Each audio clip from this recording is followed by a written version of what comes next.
Bonjour, frères et sœurs.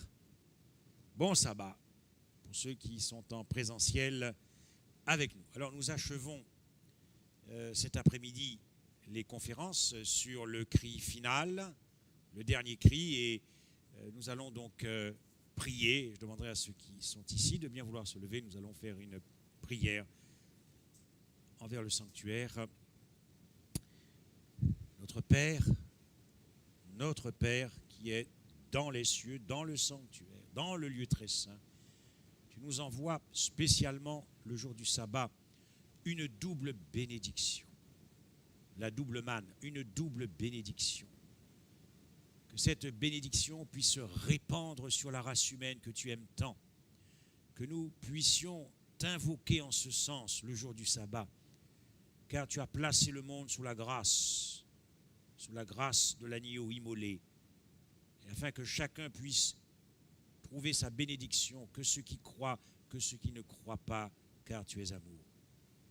Alors que nous allons, Seigneur, essayer de comprendre encore un peu plus le jugement, nous te demandons de nous remplir de l'Esprit.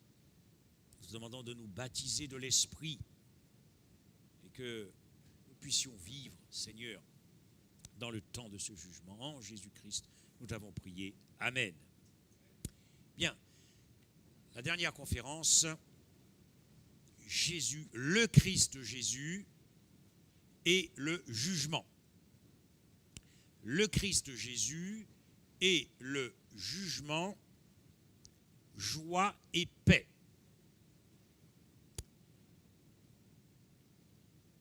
Dans l'Apocalypse, il nous est dit, rendez-lui gloire, car l'heure de son jugement est venue. Et théologiquement, nous avons fait un rapprochement avec ce texte que je vous invite à prendre dans Daniel 7, et nous lirons le verset 9 et 10. Daniel 7 et le verset 9 et 10. Daniel 7 et le verset 9 et 10. Je regardais pendant que l'on plaçait les trônes, et l'ancien des jours s'assit. Son vêtement était blanc comme la neige, et les cheveux de sa tête étaient comme de la laine pure. Son trône était comme des flammes de feu, et les roues comme un feu ardent. Un fleuve de feu coulait et sortait de devant lui. 1000 milliers le servaient, et 10 000 millions se tenaient en sa présence. Les juges s'assirent, et les livres furent ouverts. J'ai rajouté dans le titre Christ et son jugement, joie et paix. Je ne sais pas quelle a été votre expérience. Je parle de ceux, je parle là, ici, naturellement, des adventistes, puisque nous sommes les seuls à croire en ce jugement que nous qualifions de jugement investigatif. Je ne vous cache pas que, en tant qu'avocat, je préfère parler de la première phase du jugement. La deuxième phase du jugement sera pendant le millénium, et la troisième phase finale du jugement, après le millénium, lorsque les méchants ressusciteront et comprendront pourquoi ils n'ont pas part à l'héritage. Car si nous parlons d'investigatif, il est aussi bien dans la première phase que dans la deuxième phase, que dans la troisième phase. Je préfère dire première phase du jugement. En ce qui me concerne, je devais avoir 13 ans dans mon église aux Antilles, en Guadeloupe, l'église du Rézé, à côté de l'aéroport. Et quand on m'a parlé du jugement, j'ai plutôt flippé. Et je n'ai pas été le seul. Je pense que des générations et des générations d'adventistes ont eu beaucoup de, comment dirais-je, beaucoup de crainte, beaucoup de peur par rapport à ce jugement. Je m'imaginais que comment affronter le jugement de Dieu. Et cela a été aussi une des raisons pour lesquelles j'ai plié bagages. Parce que je pensais que de toute façon, un homme comme moi, enfin un jeune homme, déjà un jeune homme à cette époque-là, traverser le jugement, ça allait être très compliqué pour ma peau. Je pense que ce jugement auquel nous croyons, et qui est véridique, a suscité beaucoup de peur et de crainte. Et la perspective de ce jugement a été vécue et encore vécue, je pense, comme si Dieu avait établi ce jugement pour nous empêcher d'aller au ciel. Comme si Dieu avait établi ce jugement pour nous barrer la route, pour nous empêcher de vivre avec lui.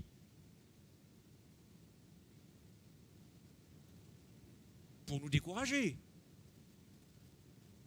ou pour nous faire de la peine. Mais quand nous avons connu Dieu et compris Dieu, on voit bien que ce n'est pas du tout ça le jugement. Dieu ne se serait quand même pas perdu dans l'expérience de la croix à Golgotha, aurait vécu notre perdition, nous tous en lui, comme nous l'avons vu ce matin, ensemble, avec lui, ensemble, et nous faire revenir de cette perdition pour nous barrer la route et nous empêcher d'aller au ciel. Ce Dieu qui aurait payé notre salut, payé le salut de la race humaine, n'aurait pas établi le jugement pour nous empêcher de vivre avec lui. Ce juge qui aurait souffert notre mort, ce juge qui aurait souffert le châtiment, le sacrifice expiatoire, le sacrifice propitiatoire, n'aurait pas établi ce jugement pour nous empêcher d'aller au ciel. Ça n'a pas de sens. Et si nous réfléchissons encore, que l'Éternel ne veut pas qu'on le suive comme des toutous tremblants, mais non. De la joie, de l'allégresse. Ce Dieu qui s'est abaissé, un abaissement qui ne sera jamais surclassé, ni dépassé, ni surpassé. Ce Dieu qui se serait abaissé à l'extrême aurait établi le jugement pour nous empêcher d'y aller, pour nous barrer la route. Je te juge, tu n'iras pas au ciel. Je ne suis pas certain qu'en entendant ce message, le monde serait touché par la profondeur du jugement. Perdu pour perdu. Pourquoi se donner à Christ? Ce Dieu qui se serait humilié à l'extrême, le Dieu très haut qui devient le Dieu très bas, aurait-il établi le jugement pour nous empêcher de vivre avec lui? Ce Dieu qui est ivre d'amour pour la race humaine, ce Dieu qui est ivre d'amour pour toi, ce Dieu qui est ivre d'amour pour moi, aurait-il établi le jugement pour m'empêcher de le savourer, de me délecter de sa présence et de m'émerveiller de sa présence? Ce Dieu qui aurait dit à la croix, tout est accompli, aurait-il établi le jugement pour ne pas défendre dans le sanctuaire ce qu'il a déjà accompli pour moi et pour toi? Dieu n'est pas Mazou.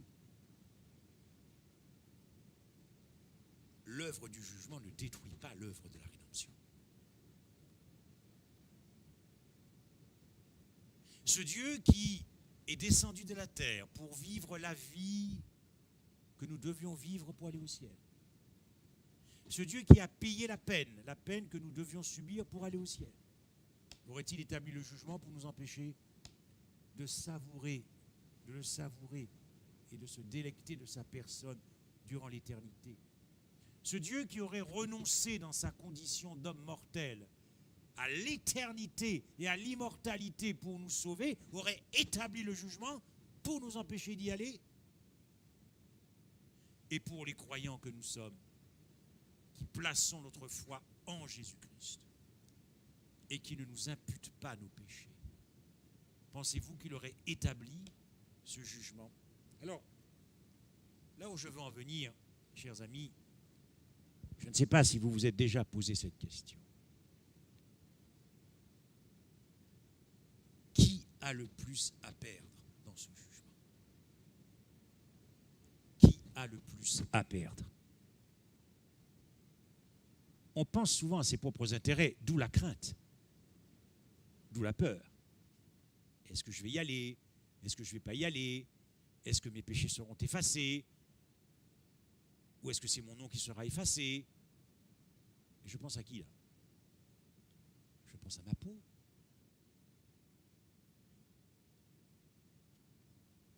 Mais la question est, qui a le plus à perdre dans ce jugement? Je sais que je suis tout pour Dieu, que tu es tout pour Dieu. Je sais la valeur que nous avons, vous et moi. Nous avons vu combien ce matin il a placé cette valeur sur nous au-dessus de lui. C'est Dieu qui a le plus à perdre dans ce jugement. Et pourquoi c'est Dieu qui a le plus à perdre dans ce jugement? Il y a plusieurs raisons, notamment celle-ci. Nous n'allons jamais aimer Dieu, même durant l'éternité, aussi fort qu'il nous aime. Nous n'allons jamais aimer Dieu aussi fort qu'il nous aime. Et l'amour, ça fait souffrir. Si Dieu devait effacer mon nom, pensez-vous qu'il va danser quand il va effacer mon nom? Pensez-vous qu'il va sauter de joie quand il va effacer mon nom? Qui a le plus à perdre? Qui a le plus à perdre? Considérez ces quelques textes que vous connaissez. Pas la peine de les prendre. Colossiens 1, versets 12 et 13. Rendez grâce à Dieu qui nous a rendus capables d'avoir part à l'héritage des saints dans la lumière. Et Paul ajoute, qui nous a délivrés de la puissance des ténèbres. Nous a délivrés de la puissance des ténèbres pour nous faire asseoir dans le royaume du Fils de son amour. De son amour. Il nous a fait asseoir dans le royaume du Fils de son amour, en qui nous avons la rédemption et la rémission des péchés. Donc, nous sommes déjà en Christ dans le royaume, au ciel. Donc, il n'a pas établi le jugement pour nous empêcher d'y aller. Nous y sommes déjà. Nous y sommes déjà. Donc, il ne peut pas établir le jugement pour nous empêcher d'y aller. Donc, qui a le plus à perdre si nous n'y sommes pas? Alors que nous y sommes, mais en même temps, nous n'y sommes pas. Nous y sommes en lui. Et il vient nous chercher pour que nous soyons ce que nous sommes déjà en lui, déjà dans le royaume. Qui a le plus à perdre? Dans Éphésiens 2, verset 6, il nous a ressuscités ensemble. Vous avez vu, ce matin, on a traversé ensemble la perdition. Ce soir, il nous a ressuscités ensemble et nous a fait asseoir ensemble sur le trône. Donc, Dieu ne peut pas avoir établi un jugement pour nous empêcher d'y aller. Nous y sommes déjà en Christ. La race humaine y est déjà en Christ. La race humaine y est déjà en Christ. Qui a le plus à perdre si nous n'y sommes pas alors que nous y sommes en Christ? Et j'aime beaucoup ce passage dans Éphésiens 2, verset 7, afin de montrer dans les siècles à venir, c'est-à-dire durant l'éternité, l'infinie richesse de sa grâce par sa bonté envers nous en Jésus-Christ. Si je ne suis pas avec lui durant l'éternité, comment pourra-t-il me manifester la richesse de sa grâce. Donc le jugement n'a pas été établi pour m'empêcher d'y aller, ni vous empêcher d'y aller.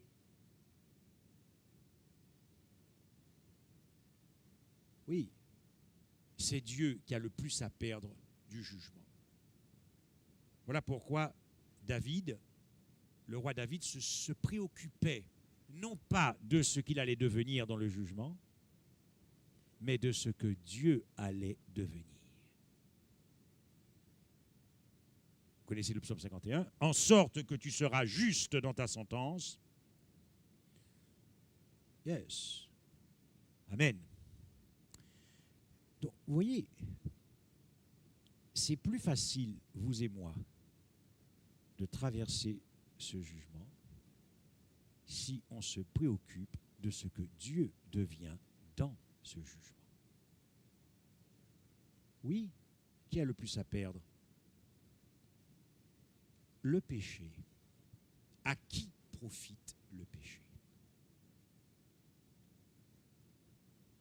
À qui profite-t-il?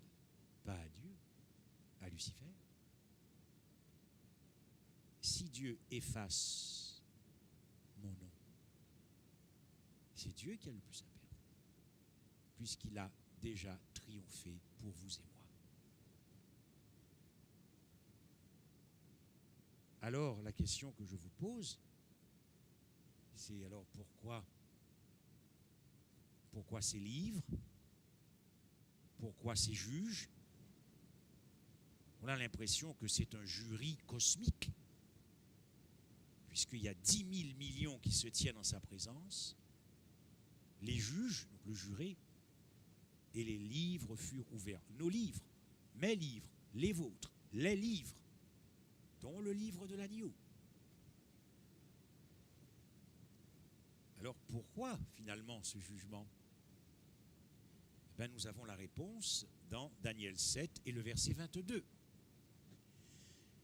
Dans Daniel 7 et le verset 22, jusqu'au moment où l'Ancien des Jours vint donner droit au sein du Très-Haut, et le temps arriva où les saints furent en possession du royaume. C'est donc un jugement en faveur des saints, pour donner droit au sein du Très-Haut. Jugement où nous prenons possession juridiquement et légalement devant l'univers du royaume. Eh bien, vous avez là la raison pour laquelle il y a ce jugement. Car ce qui se joue pour toi et pour moi, ce n'est pas notre qualification pour le ciel, notre passeport. Nous l'avons déjà en Christ. Nous sommes déjà assis. Mais ce qui se joue, c'est notre aptitude à vivre la vie du ciel. Qu'est-ce que j'entends par aptitude? Puisque de nous-mêmes, nous ne pouvons pas rien, nous ne pouvons pas faire grand-chose. C'est dans notre communion intime avec le Saint-Esprit que le Saint-Esprit nous apprend à vivre la vie du ciel.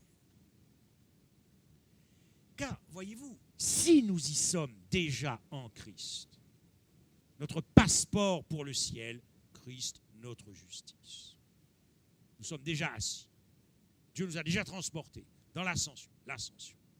On devrait prêcher sur l'ascension, puisque le texte dit, il nous a transportés dans le royaume du Fils de son amour. Mais nous y sommes au ciel en Christ. Nous y sommes déjà. Et nous voulons y rester. Mais pour vivre quelle vie? On vit une vie là-haut. La vie du ciel. Qui après le millénium descendra sur la terre. Mais ça restera toujours la vie du ciel. C'est simplement le ciel qui va déménager sur la terre. La terre deviendra le ciel. Grand déménagement. Pourquoi? Parce que c'est ici, sur cette terre, que la résolution du conflit a eu lieu. Et que lorsque Dieu disait dès le commencement, il n'est pas bon que je sois seul, donc il viendra vivre avec nous sur la terre, au renouvellement de toutes choses. Mais, vivre quelle vie? c'est ça finalement. Puisque nous y sommes là-haut. Mais est-ce que nous désirons vivre la vie du ciel? Ou est-ce que nous désirons vivre la vie sur la terre? Eh bien, le jugement, nos livres, sont précisément là pour que l'univers, la famille, les familles célestes, puissent voir au travers de nos vies dans ces livres la vie que nous avons vécue. Est-ce que nous avons vécu cette vie selon les principes de la vie de la terre, ou est-ce que nous avons laissé le Saint-Esprit nous apprendre à vivre les principes de la vie du ciel? On ne va quand même pas attendre d'y aller pour apprendre la vie du ciel. On pourrait être déçu. On pourrait dire, oula, ça a traqué. Oh, il y a un problème. Je découvre que je m'ennuie. Je vous rappelle que la vie éternelle, c'est pas aller sucer une glace au coco pendant l'éternité. Hein. Ou un punch coco désalcoolisé. Désalcoolisé. Ce punch coco là, désalcoolisé. Le punch coco adventiste. Parce que je présume qu'il y aura des adventistes quand même aussi, j'espère. Non, chers amis, c'est maintenant que nous devons montrer à l'univers, et particulièrement dans le temps du jugement, que nous apprécions la vie du ciel. Est-ce que nous voulons vivre la vie luciférienne, ou est-ce que nous voulons vivre la vie de l'agneau? J'estime que c'est juste devant l'univers.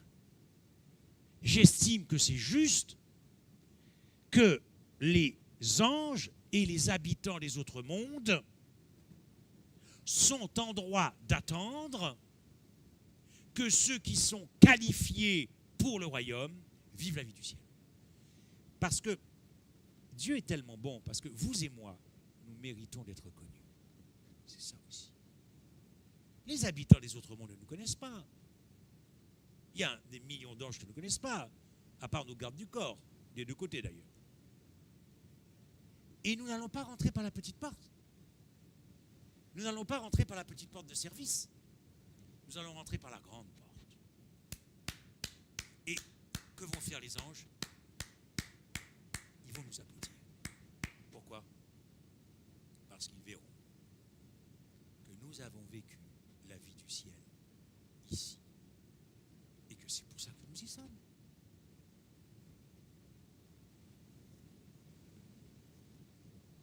On ne sera pas tout seul au ciel. Okay. Il y a des familles qui nous attendent. Et donc, ces livres sont nécessaires pour qu'il n'y ait aucun doute dans l'esprit d'un seul ange ou d'un être qui habite dans l'univers. La vie de la terre, c'est la vie babylonienne. Et vous comprenez pourquoi Babylone est tombée. Vous savez, j'ai mis du temps à comprendre quelque chose. La manière dont on m'avait instruit sur Babylone. La manière dont on m'avait instruit sur Babylone est tout à fait exacte. On m'avait appris que c'est un système politico-religieux qui a enivré le monde avec son vin de fausses doctrines et d'enseignements. C'est juste. Mais ça, je dirais que c'est l'aspect extérieur de Babylone. Mais j'ai mis du temps à comprendre que je pouvais être un Babylonien tout en étant un adventiste. L'Église adventiste ne deviendra jamais Babylone. Mais elle peut avoir des Babyloniens dans son sein. Parce que j'ai compris que être babylonien, en tout cas, j'ai compris que ne pas être babylonien, c'est ne pas adhérer aux fausses doctrines, aux faux cultes, etc. Mais je peux être babylonien dans ma manière de vivre. Car le principe même de Babylone, le principe même de la vie babylonienne, c'est la loi de l'égocentrisme. C'est la loi de l'exaltation du moi.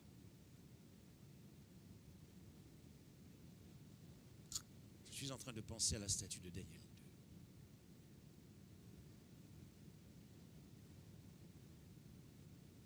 Autrement dit, c'est la loi de l'égoïsme, c'est la loi de l'orgueil. Et vous et moi, nous luttons chaque jour contre ça. Nous luttons pour que cette mentalité babylonienne ne puisse pas dominer en nous. Parce que ce n'est pas cette vie-là que nous voulons vivre. Ce que nous voulons vivre, c'est la vie du ciel parce que nous y sommes déjà en Jésus-Christ. Donc, Babylone, l'esprit babylonien, c'est un mode de vie. C'est un mode de vie. C'est une mentalité. C'est un état d'esprit. C'est un style de vie. Je peux être babylonien dans ma voiture.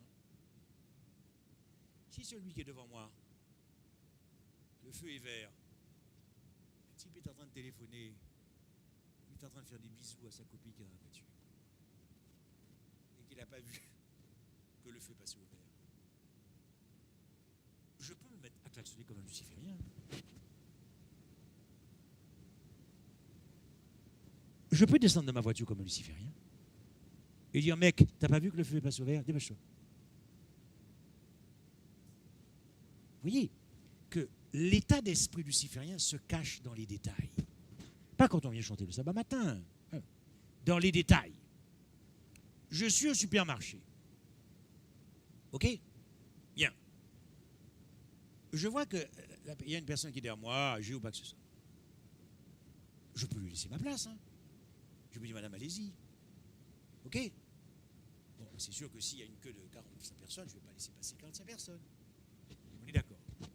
Mais il n'empêche que si je vois que la personne a moins de choses que moi, que je sois dans une caisse rapide ou pas, je peux lui céder ma place.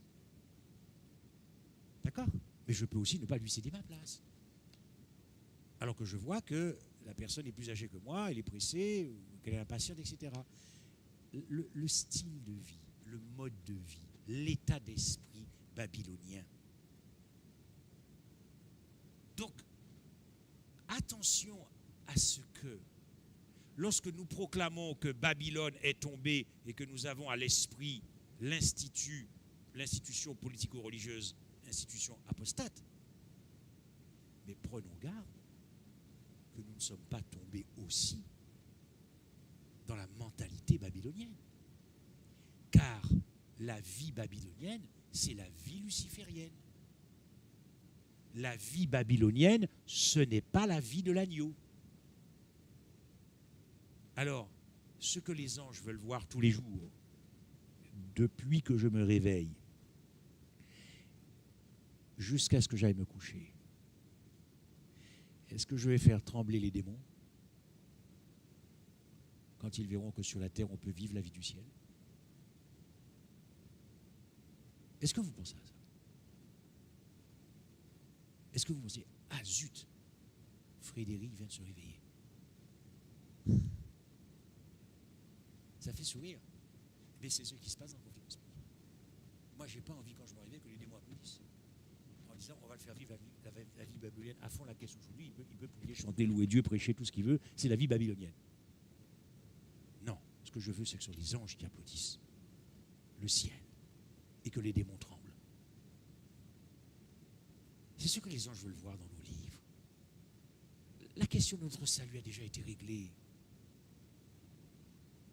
Donc, est-ce que nous vivons la vie du ciel en reconnaissance?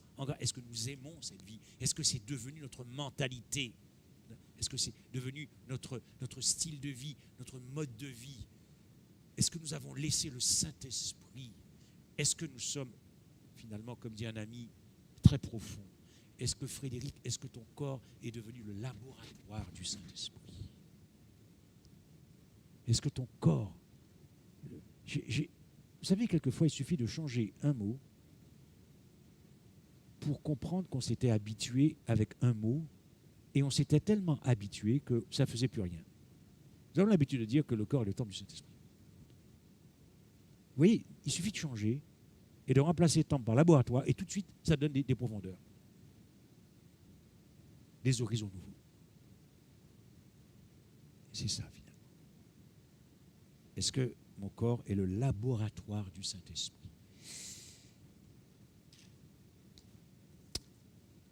Quand le dernier cri sera poussé, le cri final sera poussé, le temps de la fin du jugement, car vous savez que le jugement a commencé par les morts en Christ.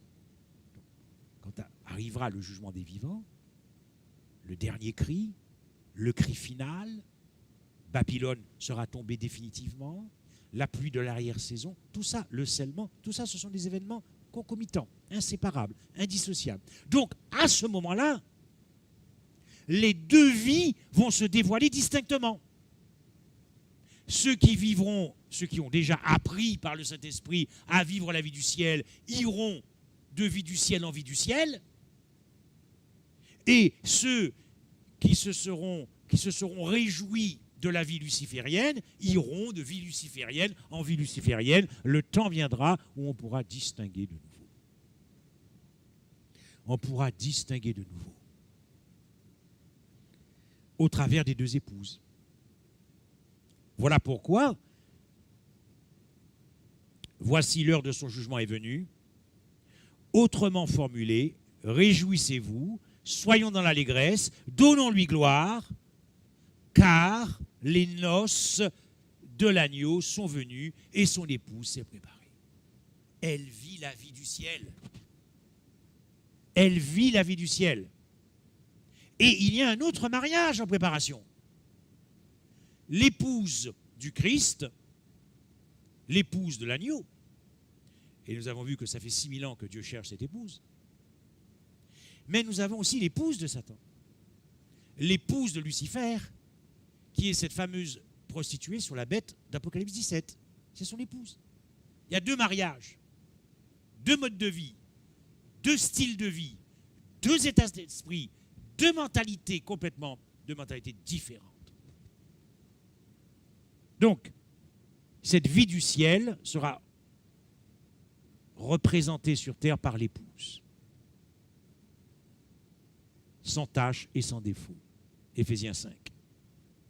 Mais aussi, ces deux vies bien distinctes, la vie babylonienne, la vie luciférienne, et nous allons quand même bien voir que ces deux vies sont distinctes, puisque la Bible nous dit que devant l'univers, Babylone est tombée. Mais si Babylone est tombée, cela signifie que Jérusalem n'est pas tombée. Donc nous verrons bien ces deux vies distinctes qu'on retrouve à travers le symbole des deux chiffres. Le chiffre 6, le 666, qui est la marque de fabrique de la vie luciférienne, aussi bien des non-croyants que des croyants d'ailleurs. Et le 7 associé aux 144 000, à travers ce chiffre, nous verrons bien la distinction de ceux qui sur la terre auront désiré, se seront laissés instruire par le Saint-Esprit pour vivre la vie du ciel, là où ils sont déjà en Christ, et ceux qui vivent la vie luciférienne. Et ces deux vies bien distinctes, et nos livres reflèteront ça devant l'univers, ce sont les deux scellements. Le scellement positif, le sceau de Dieu, et le scellement négatif que j'appelle la bague de mariage de Lucifer avec son épouse, la marque de la bête. Le nom de la bête, son chiffre, son nom, tout ce que vous voulez, qui va avec. Donc, ces deux vies seront bien séparées. Et en revenant sur le chiffre, vous savez que le chiffre 6, c'est le chiffre de l'homme, parce que l'homme a été créé le 6e jour. Donc avant la chute, le chiffre 6 était une perfection. Mais le chiffre 6 en hébreu, c'est toujours un chiffre qui est ouvert vers sa destinée. C'est un chiffre qui est ouvert vers son accomplissement. Ce n'est pas un chiffre fermé. C'est pour ça qu'à la création, quand on arrive à l'homme, on dit tout était très très très bon, mais il manquait quelque chose. Le 6 et le jour du sabbat, la relation sabbatique dont nous avons parlé samedi dernier, le 6 plus 1. C'est ce qui manquait, le 1, la présence de Dieu. La fusion. 6 plus 1, 7. Et après la chute, le chiffre 6 est devenu le symbole de l'imperfection. Mais ça reste toujours un chiffre ouvert qui doit tendre vers sa destinée, qui doit tendre vers son accomplissement. Donc, soit vers le mal absolu, 666, soit vers la perfection du caractère, 6 plus 1, 7 ou 144 000.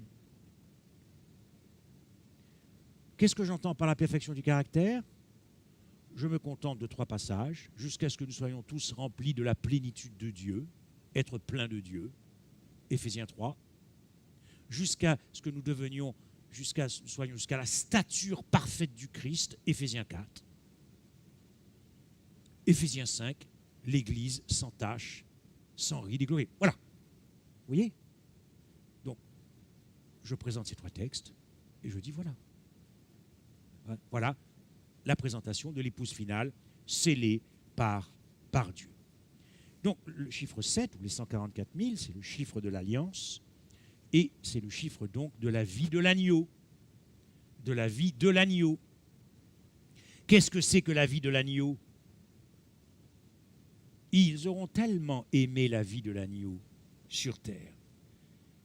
Ils auront tellement aimé la vie de l'agneau qu'ils suivront l'agneau partout où il va.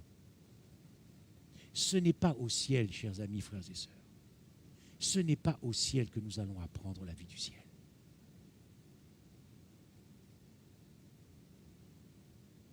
C'est depuis notre conversion à Christ. Se convertir à Christ, c'est se convertir à la vie du ciel. La vie de l'agneau, et je dis, Seigneur, j'ai encore des progrès à faire. La vie de l'agneau, c'est une vie de tendresse, d'humilité, de patience, de douceur. C'est ça la vie de l'agneau.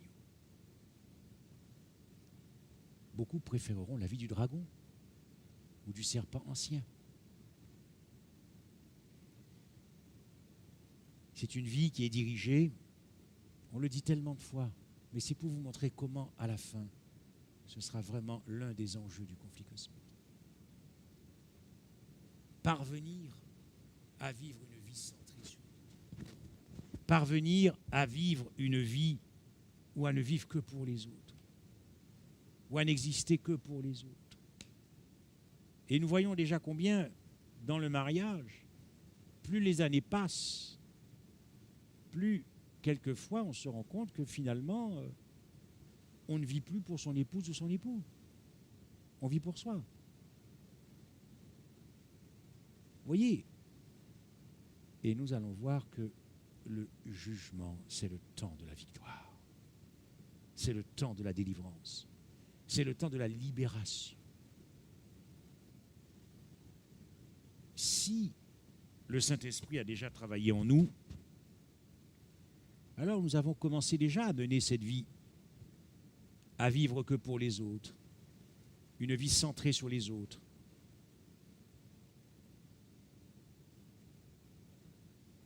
Cela peut se manifester au travers de notre investissement dans l'Église. Servir Christ, servir l'Église. Vivre dans l'Église pour les autres. Participation spirituelle pour la vie d'Église. Pour que nous montons tous, en tout cas, pour que tous ensemble nous puissions vivre la vie du ciel dans l'Église. Le temps du jugement, c'est le temps de la purification. Daniel 7, le jugement, Daniel 8, la purification du sanctuaire, ce sont 2 événements indissociables, une même réalité. Pourquoi purifier? Parce que notre amour est impur. Qu'est-ce que c'est qu'un amour pur? Qu'est-ce que c'est que aimer purement? Aimer purement, c'est vivre que pour l'autre. C'est ça, aimer purement. Cette pureté que nous avons perdue, cette pureté originelle en Éden. Exister pour l'autre. Ça, c'est l'amour pur. Mais l'amour impur, quelle a été l'impureté de l'amour? L'infection du moi. C'est moche, c'est laid. C'est laid. C'est laid. C'est laid. Il m'arrive encore quelquefois quand même de me dire, mais c'est ce que j'ai fait ou ce que j'ai pensé, c'est moche. Mais gloire soit rendue à Dieu de pouvoir déjà dire que c'est moche. Parce qu'on n'a pas envie de le refaire. Je ne veux pas vivre dans la laideur. Je ne parle pas de la cosmétique masculine ou féminine. Non, de l'intériorité du cœur, n'est-ce pas? L'impureté, c'est le moi qui s'est perverti. L'ego, c'est la loi de l'égoïsme, de l'égocentrisme. C'est s'aimer soi-même, avant, plus que les autres. Et même, quelquefois, c'est tellement subtil, l'esprit babylonien, c'est s'aimer à travers les autres. Je vois que certaines personnes acquiescent dans la salle. S'aimer à travers les autres. Ça veut dire que j'ai réfléchi là-dessus, sur le choix de mon épouse, ou le choix d'un époux. Est-ce que quelquefois, on ne choisit pas son époux, mais on n'en a même pas conscience, hein, pour continuer à s'aimer soi-même à travers la personne que l'on a choisie? Ou alors, rejeter celui-là comme époux ou rejeter cela comme épouse parce qu'on n'arrivera pas à s'aimer soi-même à travers cette personne. Donc elle ne me convient pas. C'est tellement subtil. Chers amis, si nous ne prions pas nuit et jour dans une communion avec le Saint-Esprit, comment imaginer que le Saint-Esprit va nous purger de tout ce style babylonien dans lequel nous sommes nés sur cette terre, instruits sur cette terre, à l'école, ailleurs, et même quelquefois dans l'Église. Cet amour impur, c'est la source de tout mal. Et c'est l'impureté qui souille la pureté de l'amour. Les hommes ont inventé cela en appelant l'éros. Je l'ai dit ce matin, c'est un amour prédateur. Vous savez, Dieu a beaucoup travaillé dans ma vie parce que pendant 30 ans, j'étais vraiment là-dedans, dans un amour prédateur. Tout ce qui bougeait et tout ce qui ne bougeait pas. Centré sur les convoitises. Et j'ai vu la puissance de Dieu agir dans ma vie. Mais si je ne reste pas en communion nuit et jour avec cet esprit, je peux rechuter. Le Saint-Esprit travaille, purifie, purifie, purifie, purifie, purifie, purifie, purifie. Alors que la pureté de l'amour, c'est un amour qui est affranchi du moi. Voilà ce que les anges veulent voir dans nos livres. Ça n'intéresse pas trop les anges de voir la manière dont on s'habille, encore que l'esprit babylonien peut se révéler dans la manière dont nous nous habillons. Est-ce que nous voulons attirer le regard de l'autre dans les couleurs de nos vêtements? Est-ce que nous mettons des choses serrées, collées, serrées, comme dans la chanson en créole? Des choses courtes, des talons qui font 25 cm. On va croire que les femmes veulent nous dépasser.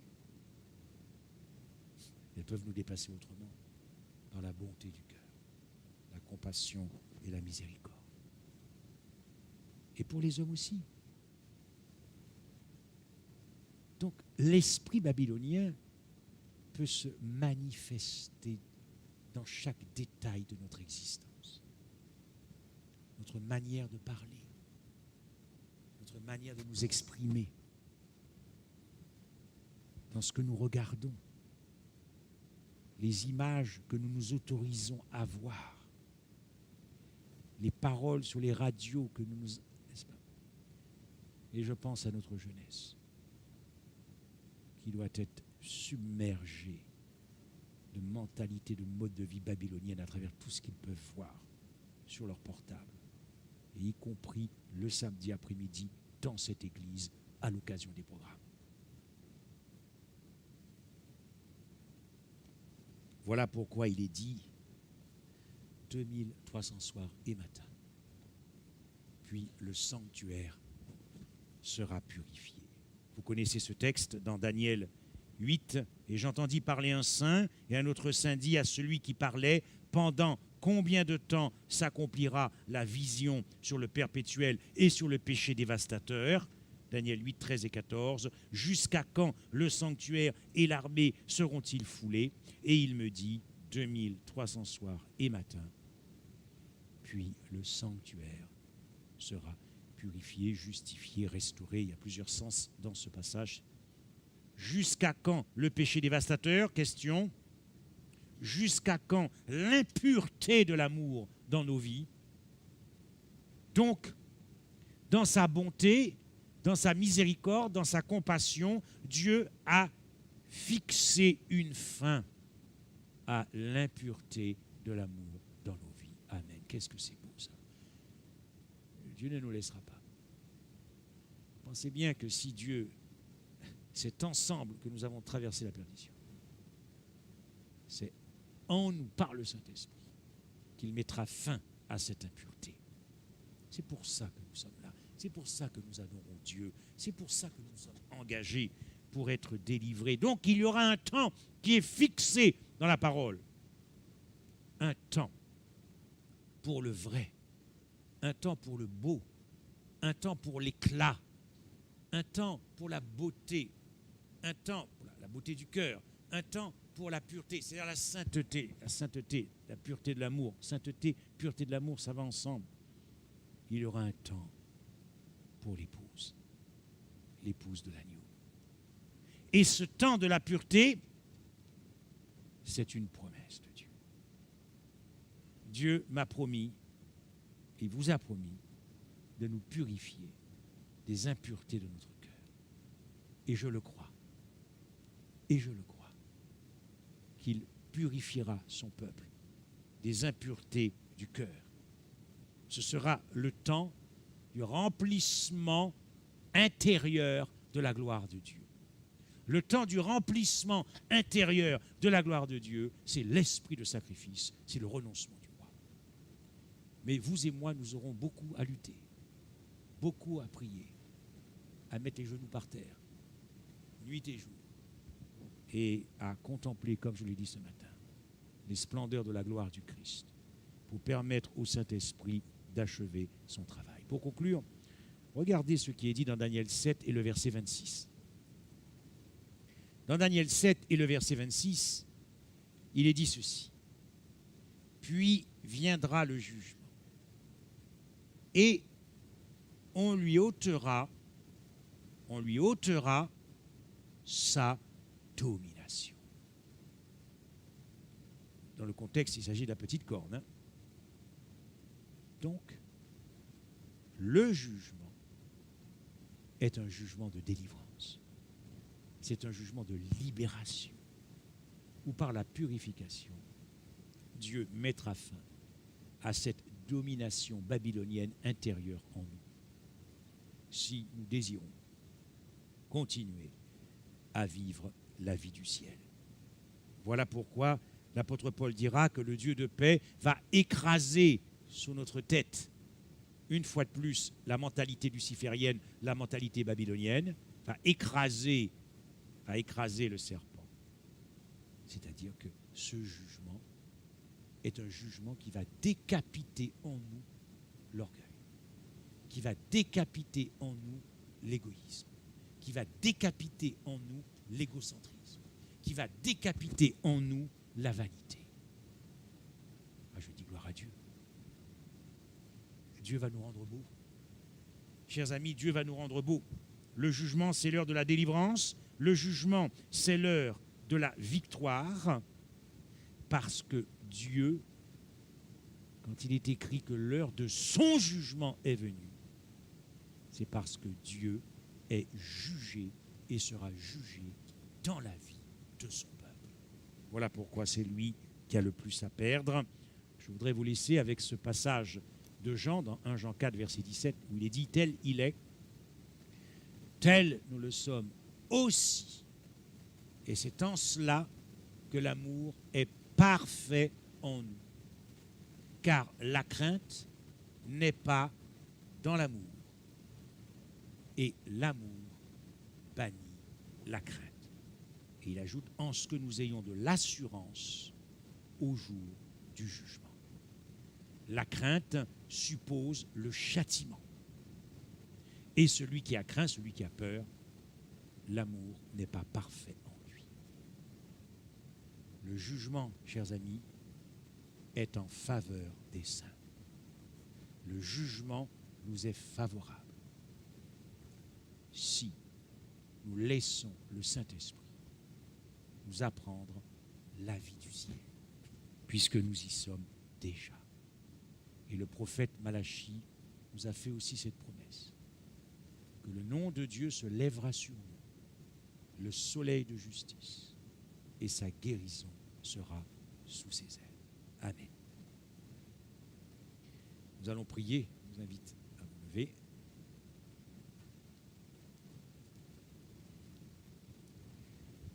Seigneur, tu nous as fait encore aujourd'hui que des promesses. Tu sais combien nous luttons chaque jour. Nous luttons, Seigneur.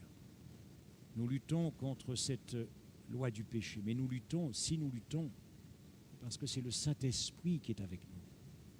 Car nous n'aurions même pas l'idée de lutter si le Saint-Esprit n'était pas en nous. Ô Saint-Esprit, que tu puisses continuer ton œuvre de purification. Nous n'avons pas à craindre de ce jugement. Nous nous réjouissons de ce jugement. Nous nous réjouissons de ce jugement car nous voulons voir. Nous voulons que les anges, que les mondes habités puissent voir l'œuvre de ta grâce dans nos vies. Comment tu nous as rendus beaux intérieurement. Comment tu nous as restaurés. Ce que l'univers veut voir, c'est la gloire de Dieu reproduite intérieurement en nous. Apprends-nous à marcher constamment dans l'humilité, dans la patience, dans la douceur, Saint-Esprit. Apprends-nous à aimer encore plus la vie du ciel dès que nous allons quitter cette chapelle. Et tout cela rien que pour ta gloire, car tout cela est ton œuvre. Oui, soyons dans l'allégresse, réjouissons-nous, car les noces de l'agneau sont venues et son épouse s'est préparée. Amen.